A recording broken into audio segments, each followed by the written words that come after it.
Hi, thanks for clicking on my channel, Money Wealth Planner. Uh, I'm here. My name is Willie Benson, and I'm here to share with you how I was able to retire early at the age of 58. Um, it took lots of planning, a lot of investments, and a lot of hard work, persistence, uh, due diligence, and just perseverance and never giving up. Um, so that's basically what it takes to be able to retire early and not have to worry about money. Now, I started, um, I want to outline um, how I was able to achieve my goals of retiring early. Okay. Um, you must invest as early as possible. I mean, as soon as you start your career, you need to start putting money away for retirement. You know, so you want to start by age 25 at least, if not earlier, and you want to be able to put away at least 10% of your income, and that should be automatic. Okay. So you want to have money taken out of your paycheck before you receive it. Uh, and that's, and over the long term, compounding interest and, and gains on your investments will grow your money over time. So that's where you need to start. Okay. Then you got to be ambitious. You have to um, take care of yourself. You have to take care of your body. You have to take care of your mind. You have to constantly be learning, uh, always looking for new improvements on how you can improve yourself and how you can improve your knowledge so you can be able to earn more money on your job. So, those are the quickest, easiest, fastest ways to grow your income because you're going to need to grow your income as fast as possible. So, the faster you can grow your income, the sooner you can acquire the amount of assets and and a stock portfolio to where you can retire early, whatever that age may be in your mind. So, but it will take a lot of hard work. It will take, you know, most people going to work 40 years in their lifetime. Okay, some people more because if you start at the age of 20, you're going to have to at least go till you're 65. And now the retirement age for anyone born after 1960 is 67, you know, pushing closer to 68. So, and you really don't want to plan to work that long, you know, unless you just really love working and you just want to work. But for most people, they want to work as least years as possible. So, so that's what I always set it out to do. So you have to start off with your job. You have to try to increase your ability. You have to increase your skills to your employer so your employer will want to pay you more, want to promote you to upper positions so you can make more money. And the minute you start making more money, you need to allocate that money to your investment. You need to put that money aside for retirement. Okay. And then you need to stay on that no matter what.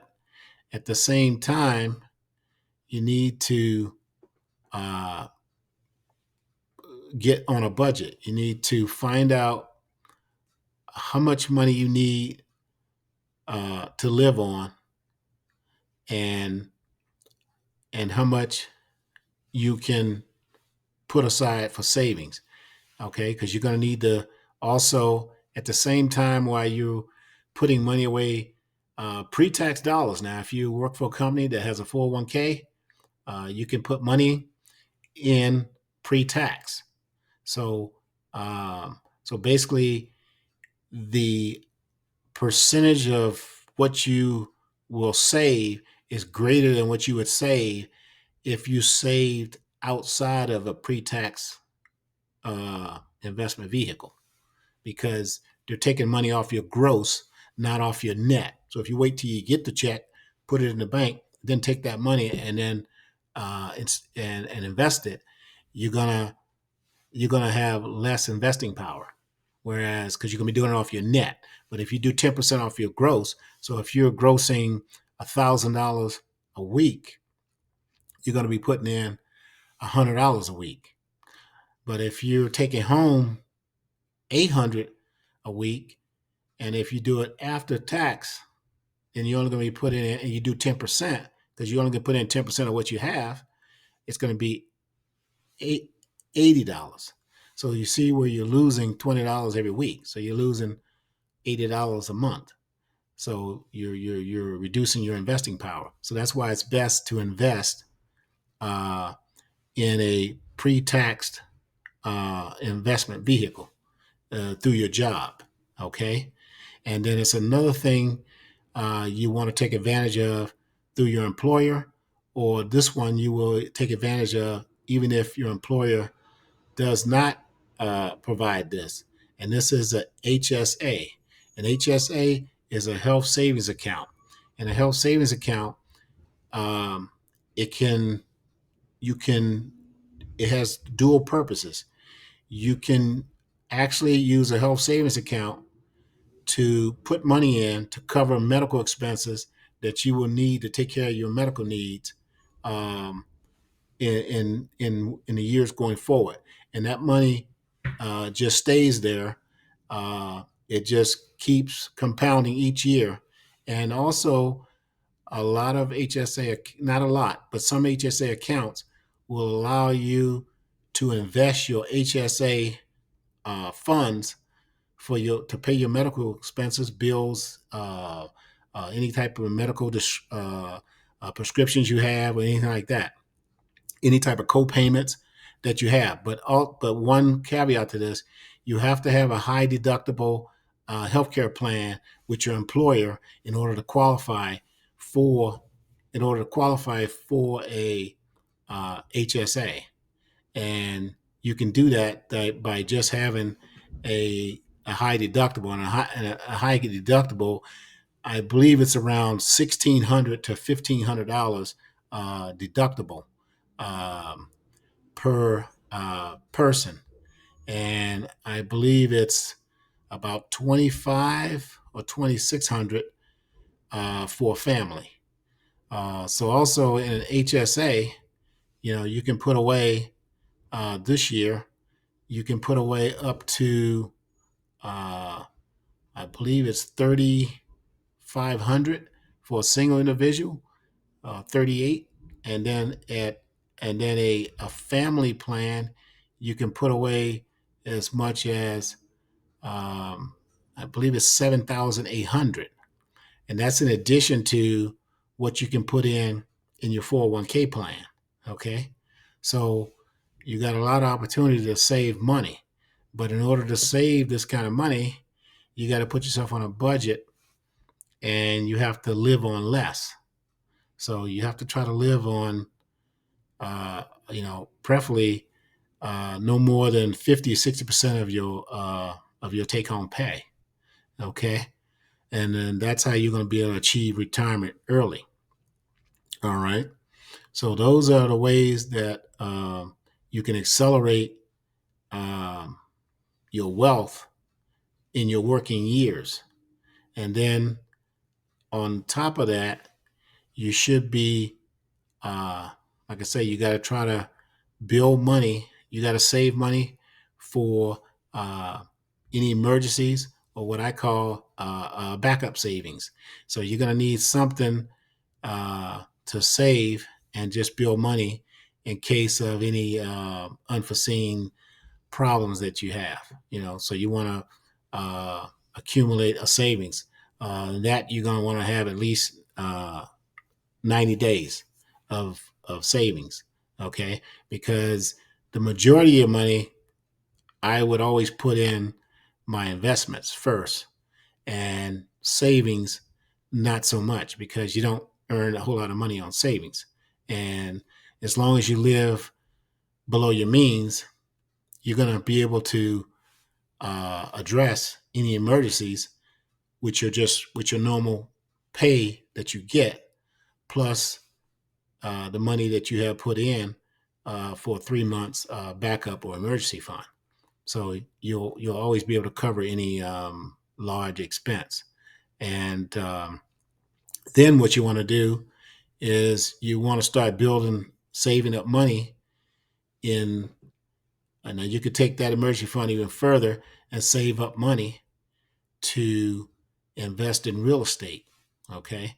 Now, real estate, the way I planned it, the way I did it, um, you have to have cash to start buying rental property, because if you don't have enough cash up front to put down, you're going to be highly leveraged in the property, and that's going to uh, be put you in jeopardy, where if any type of market conditions were to collapse, or any type of big recessions, any if another pandemic happened again, um, you're not going to be able to cover the the mortgage and the expenses for the rental property, plus cover the mortgage and expenses for the home you live in.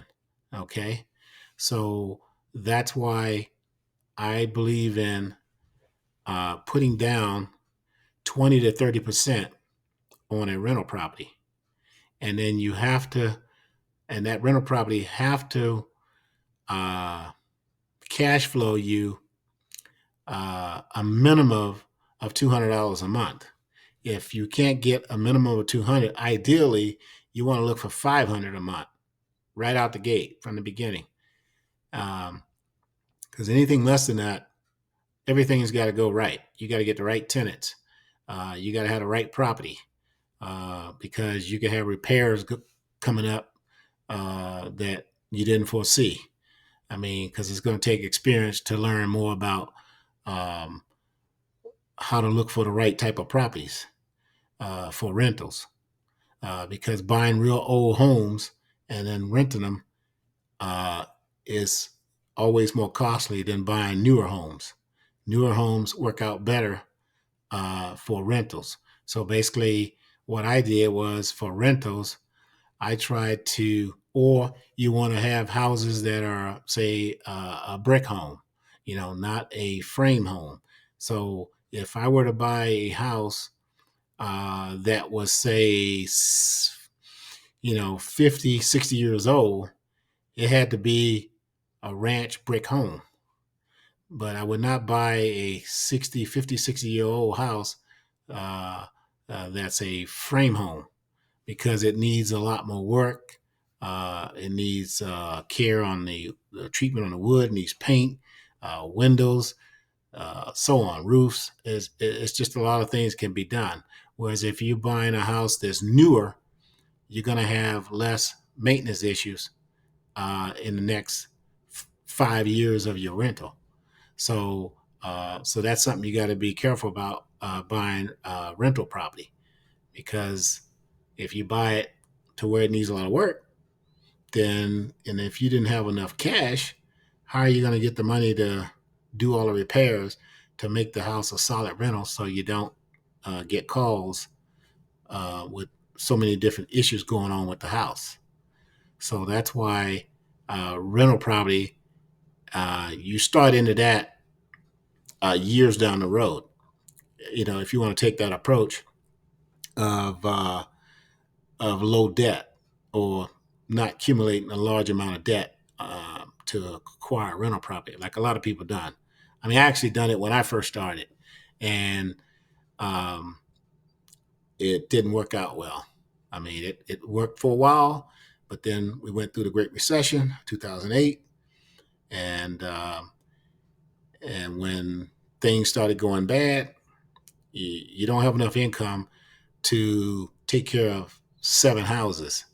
It's not gonna. You can't do it. So you're gonna have to let something go, and that's what I had to do. So, but I was able to recover. So, and I was able to keep property. So right now, you know, I I own 3 properties free and clear. So that's where you like to get to. But I know when you're starting out with real estate, you're not going to be able to uh, make all your properties free and clear.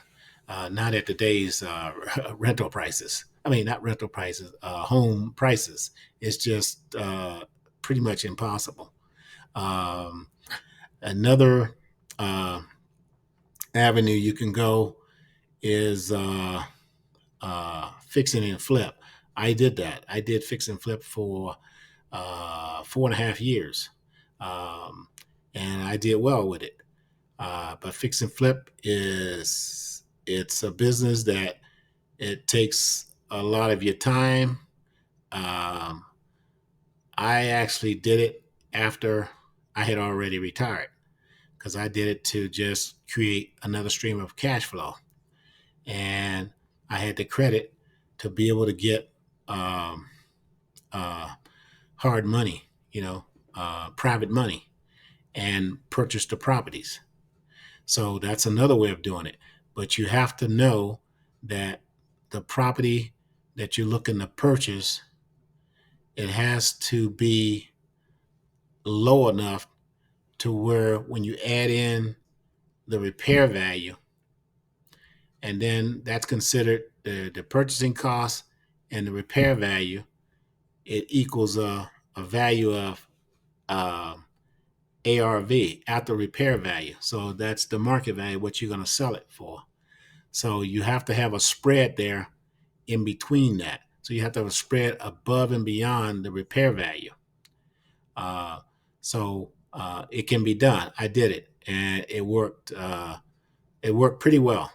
So, but the only thing with that is it takes a lot of time. It's a lot of micromanaging the contractors. You got to stay on top of everything, the materials, the labor. Um, it's a lot of things that go involved with that. So uh, that's something that you can do, but you have to have enough experience first to do that. You got to have enough experience with buying different types of rental properties, like I had already had. So I mean, I'm talking. I was already 25 years into investing in real estate by the time I decided to do fix and flips because I knew what properties to buy, and I knew what it took to fix, to remodel kitchens, to remodel baths, to do flooring, to put new windows in, to do new roofs. I knew all the cost, so I knew what it took. So I was able to um, do an analysis and get all those costs down, plus what I'm paying for the house, and then I already find out what the market value of it was. So um, I'm able to buy that property, fix it up for a reasonable amount of money, and then sell it for about 80. I would sell it for about 70 to 80% profit on the amount of money that I used for the fix up. So let's say I used uh, 50,000 for the fix up. Okay, then I'm able to make 80% profit on the 50,000. So let's say that's 35,000. So then I would end up profiting over and above all the money I put in, 35,000 after I sell. So that was enough for me to uh, to make that a viable, profitable investment. So it was a good return on my investment. And then mind you, this is only taking 4 to 5 months to do this. So that's 35,000 every 4 to 5.5 months. Okay. So that's not bad. But like I said, it takes a lot of time and energy, and it's harder to do if you have a full-time job. And like I said, at the time I did it, I didn't have a full-time job. So, but but that's one way of doing it. That was for just to create more cash flow for a period of time. Now you can create that kind of cash flow, put that money aside, and then you use that money to buy a quality property that you're going to use for rental cash flow. Okay. And that's another way of doing it, but that's more of an advanced way. But um, you have to know property repair costs before you get into uh, fix and flips, and and so that's what I would say with that. Then the next thing I did was I uh, created a business where I can sell something, um, like a digital product, making ebooks, um, you having a course or something like that. So you need to have a business coming in, um, or like nowadays you can, if you have a spare car, you can rent out your car to Trulo, uh, Truro, and then you could do, I think it's hire a car. You can do that to rent out your car. You can make money that way to get extra money to grow your income. Um, you could also look into the um, short-term rentals. Um, you can talk with landlords and see if you can get a rental contract, and then, but with their permission, let them know that you're gonna advertise the unit or the house or the unit on Airbnb or VRBO, and you can make a spread there because you're going to be renting it by the days and weeks as opposed to just you renting it from them by the month. So, but you have to be able to cover that, okay? And and that's how you would do that. So, but the main thing is to start an online business, some type of online business, a digital product. You know, you can do affiliate marketing, um, and and like I said, you just want to be able to create some type of online marketing where you can sell something. You know, sell T-shirts or do drop shipping or anything like that. But the main thing is you want to create multiple streams of income before you get to the point of retirement. And if you do that, you don't need this large sum of money in a brokerage or in a portfolio 401k account. So so that's where I want to leave you with that. I will be making more videos. I will go into more detail on on the three streams of income, and that's portfolio income. Again, that's rental property income, and that's becoming an entrepreneur and starting your own online business where you can generate income that way. Okay. So I thank you for listening, and I will see you in the next video.